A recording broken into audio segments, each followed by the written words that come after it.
There are moments in love where silence speaks louder than confession, where distance is not created by space, but by the subtle weight of unseen mistakes. A woman may believe she is drawing a man closer, yet in truth, her actions echo like a quiet repulsion in his unconscious, pushing him away before he can even explain why. It is not cruelty, not choice. It is archetypal, buried in the primal layers of the psyche where words cannot reach. Jung wrote that every man carries within him the anima, the feminine image of his soul. When he meets a woman, he projects this archetype onto her. If she moves in harmony with this projection, attraction deepens. If she collides against it, something within him recoils, even if he longs to stay. Here's where the tragedy begins. Not in the absence of love, but in the invisible friction of unconscious mistakes. These mistakes are not sins. They are shadows. They emerge when the ego tries to control what should be surrendered, when fear masquerades as strength, when desire hides behind performance. The woman does not know she is doing them. She believes she is fighting for closeness, for intimacy, for validation. Yet beneath the surface, these gestures press against his instinct, making him withdraw, creating the very distance she fears. Consider this. When a woman abandons her center, when she orbits entirely around a man's attention, she unknowingly relinquishes the very thing that drew him near in the first place, her wholeness. Men, in their archetypal yearning, are drawn not to absence but to presence, to a woman rooted in herself, luminous because she does not need him to light her flame. And so, when she betrays his presence by losing herself, he feels an instinctual recoil. He cannot always name it. He only feels the shift, the loss of mystery, the fading of magnetism. The Stoics taught that clinging breeds suffering. To grasp too tightly is to crush what one desires. A woman who mistakes control for connection forgets this truth. She grasps his time, his validation, his every word. Yet with each grasp, his spirit slips further away. This is not because he does not care, but because the masculine soul longs for freedom as much as it longs for love. A paradox, yes, but one that demands a woman's wisdom to navigate. And so, the first mistake that pushes a man away is not anger, not indifference, but the unseen surrender of self. When a woman abandons her own inner fire to tend endlessly to his, she becomes a shadow of herself. And in that shadow, he no longer sees a reflection of his anima. He sees instead the weight of expectation, the subtle pull of need. This is a tragedy. She thinks she is loving him more deeply, but in his depths, it feels like he is losing the woman he first fell for. Attraction becomes burden. Mystery becomes demand. And the more she reaches for him, the further he retreats. This is the beginning of the unraveling. Not because love has vanished, but because love has been obscured by unconscious patterns, by shadows unexamined, by mistakes that could be dissolved if only they were brought to light. A woman who unconsciously demands certainty from a man too soon awakens a storm within him. It is not the request itself that pushes him away, but the archetypal weight beneath it. The demand for permanence in a world where love must grow through tension and time. Jung taught that the psyche resists what it perceives as forced individuation. In the same way, the masculine resists when pressured into defining what is not yet mature in the soil of becoming.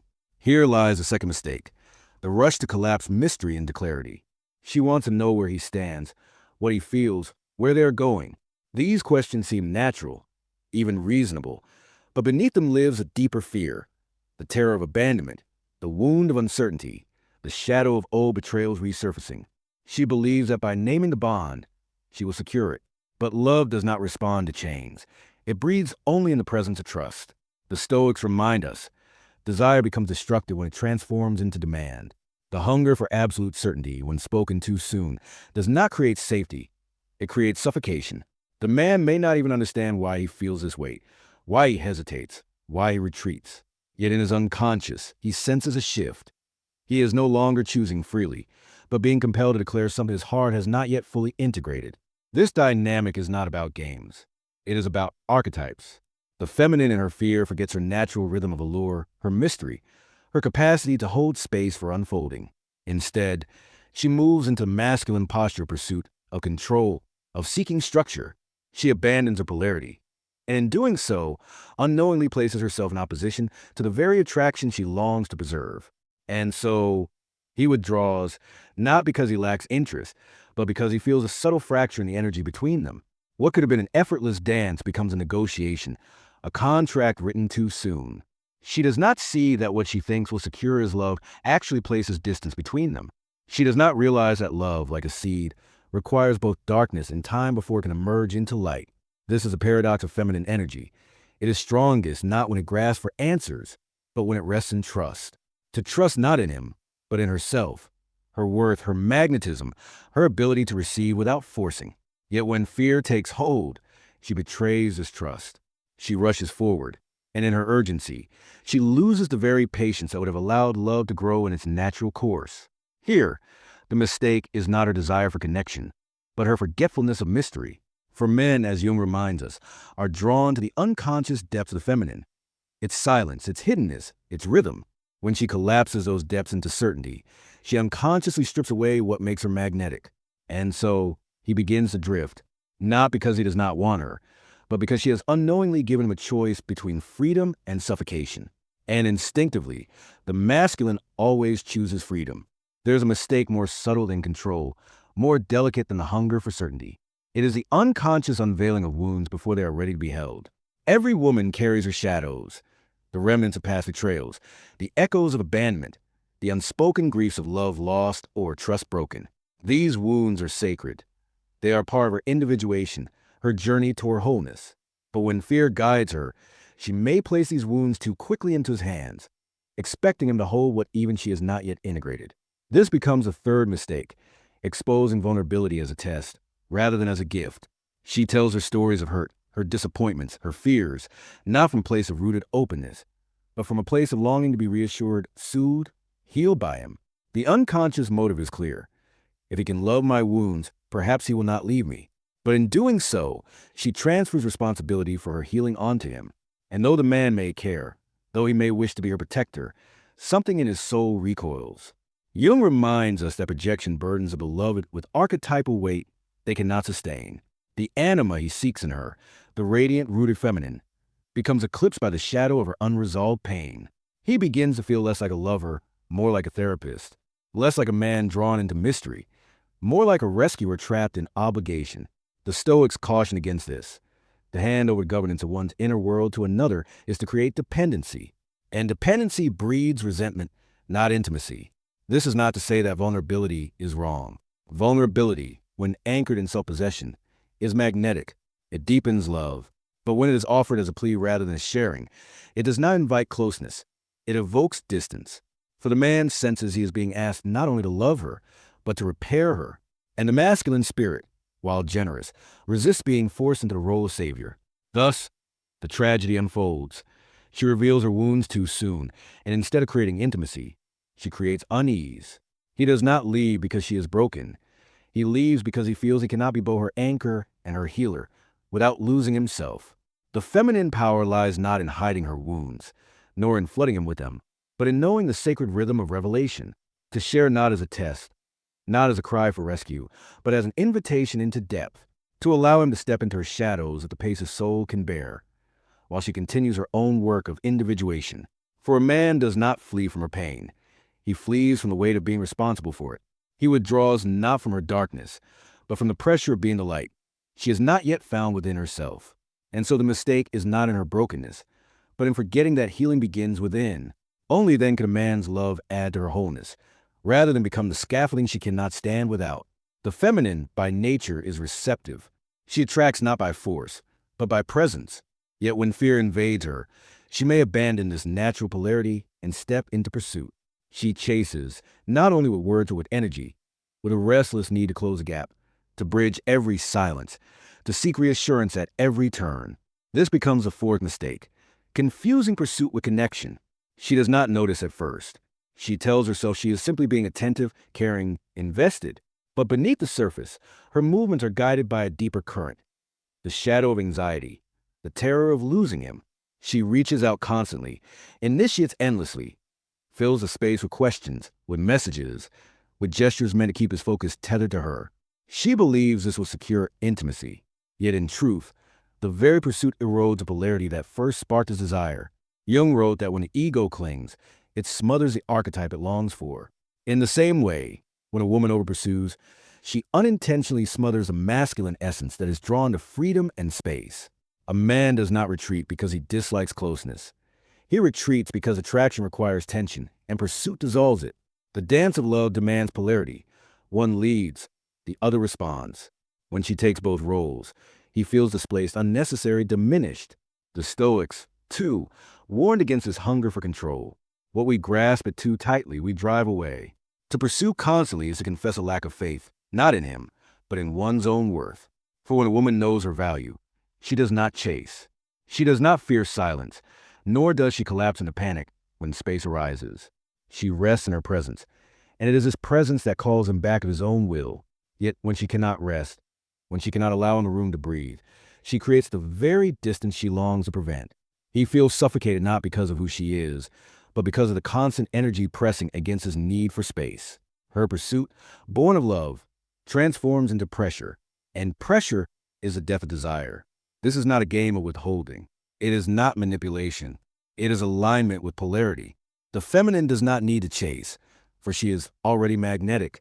But when fear blinds her to this truth, she becomes a pursuer, and in doing so, she unknowingly reverses the current of attraction. The man, sensing this imbalance, withdraws, not in cruelty, but in instinct. For the masculine cannot be consumed. It must move freely, even when deeply in love. And if she cannot allow this freedom, if she must constantly close the gap, he begins to feel less like a partner and more like prey. Thus, the mistake is not in her longing for closeness, but in forgetting that closeness cannot be demanded. It must be invited. And the invitation is not pursuit, but presence. It is the quiet confidence of a woman who knows that she need not run after love, because true love will always return to the place where it first felt alive. The fifth mistake lies not in chasing, but in concealing. Many women, fearing rejection, wear masks of composure. They suppress their feelings, edit their words, and bury their longings under layers of control. On the surface, it looks like strength, detachment, independence, emotional stability. But beneath it is fear.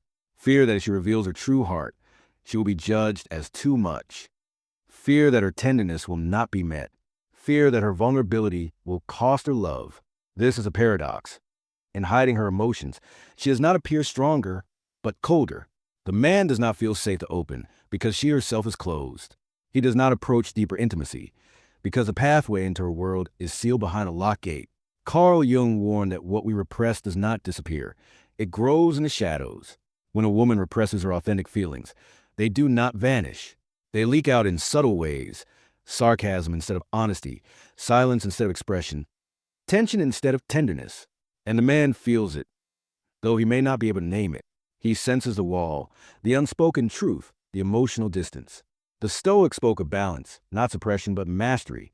To master emotion is not to deny it, but to express it with clarity and grace. A woman who hides everything in order to appear perfect does not achieve mastery. She achieves disconnection. She loses the very intimacy she longs for. A man cannot bond with a mask. He bonds with what is real, with tears, with laughter, with fears spoken aloud. And when she hides all of this, he feels he is standing beside her body but far from her soul. The irony is painful. She hides her feelings to keep him close, but it is this very hiding that pushes him away. For love does not thrive in performance. It thrives in authenticity. And the feminine power is not in silence, but in expression. To reveal one's heart is terrifying. It requires trust. It requires the courage to risk rejection. But it is also the only way love deepens. For when a woman reveals her truth, not as a weapon, but as an offering, she invites a man into her inner world. And if he is capable of love, he will step in. If he is not, then no amount of hiding would have saved the connection anyway. Thus, the lesson is this: concealment may feel safe, but it kills intimacy. The feminine flourishes not when she hides her heart, but when she lets it be seen. The sixth mistake is subtle, almost invisible at first glance. It is the mistake of self-abandonment. A woman meets a man and slowly, without realizing, she begins to orbit around him. His desires become her compass, his moods her weather, his approval her measure of worth. Piece by piece, she trades fragments of herself for the illusion of closeness. In the beginning, it feels like devotion. It feels like love. But soon, she is no longer standing in her own center. She has bent herself into his world so deeply that she forgets her own. And he, sensing this, feels not gratitude, but weight. What once was attraction becomes pressure, for he is now not only himself, but also the keeper of her identity. Carl Jung spoke of individuation, the lifelong task of becoming whole. But when a woman abandons herself for a man, she halts this sacred work. She projects her unlived self onto him, making him the carrier of her meaning. And though it may look like love, it is dependency. She expects him to be her son, but in doing so, she dims her own flame. Men may not speak of this consciously, but they feel it. They feel when a woman loses her mystery, when she dissolves into his reflection. The masculine archetype longs for the feminine not to disappear into him, but to remain sovereign, radiant, untamed. For only then does polarity remain alive. The Stoics taught that to surrender one's inner life to another is to become a slave. And yet, how many women sacrifice their rhythms, their friendships, their passions, just to fit more neatly into a man's design? They call it love, but it is often fear. Fear of abandonment, fear of not being chosen. But here lies the paradox. The more she abandons herself, the more he withdraws. For what first drew him close was not her compliance, but her essence. He was magnetized by her soul, her light, her individuality. When she trades that away, he feels not cherished, but burdened. To self-abandon is to cut the roots of attraction. For the feminine is not meant to orbit. It is meant to dance. It is meant to hold its own gravity, its own axis, its own flame. And only when she remains anchored in herself can she love without dissolving, give without losing, merge without vanishing. The deepest relationships are not built upon self-sacrifice, but upon two whole beings who choose each other freely. A man cannot truly love a woman who has disappeared into his shadow. He loves the woman who stands in her own light, even as she stands beside him. The seventh mistake is the most paradoxical of all. It is a fear of the very thing she claims to seek, intimacy. A woman may long for closeness, for union, for the tenderness of being fully seen. Yet when a man moves toward her with real vulnerability, she flinches. She deflects with sarcasm, hides behind control, or withdraws into silence. She desires love, but she fears being touched at the core of her being. Jung spoke of the shadow, the unclaimed darkness within us. And for many women, intimacy awakens this shadow. It stirs old wounds, the places where love once hurt, where trust once shattered. So instead of opening, she guards. Instead of receiving, she tests. Instead of surrendering, she resists. To the masculine, this resistance is felt as rejection. A man who dares to bring his heart forward senses her recoil. He begins to wonder, am I not enough? Am I unwelcome here? And so he retreats, not because he wishes to, but because the door he tried to enter was closed. The irony is that she pushes away what she most craves. Like a thirsty wanderer who knocks the cup from her own lips, she denies herself nourishment in the name of safety. She calls it caution, but it is fear. Fear of being hurt again, fear of being vulnerable, fear of losing control. But true intimacy requires risk. It requires stepping into the unknown, unarmored. It is not the merging of two perfect beings, but the trembling union of two souls who dare to show their scars. The feminine heart, when closed, becomes an impenetrable fortress. And though the walls keep pain out, they also keep love away.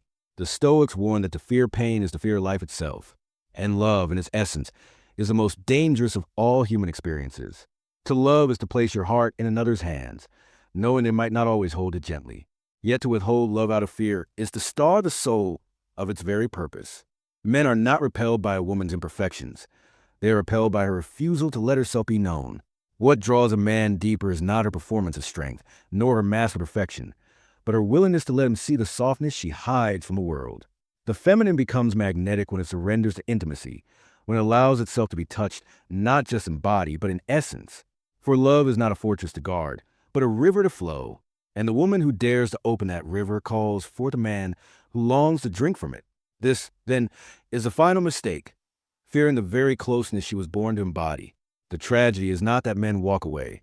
It is that women push them away while believing they're protecting themselves. But the truth is whispered in the silence. Intimacy is not the danger. Intimacy is the cure. If these words stirred something within you, do not let them fade into silence. Let your voice join the chorus. Share your thoughts, your story, your truth in the comments below. If your soul hungers for more journeys into the unseen depths of love, desire, and the feminine psyche, subscribe and step further into this path with us. And if you felt the weight and beauty of these truths, share this message with another soul who is ready to hear it. The world shifts one awakened heart at a time. Perhaps yours is the next.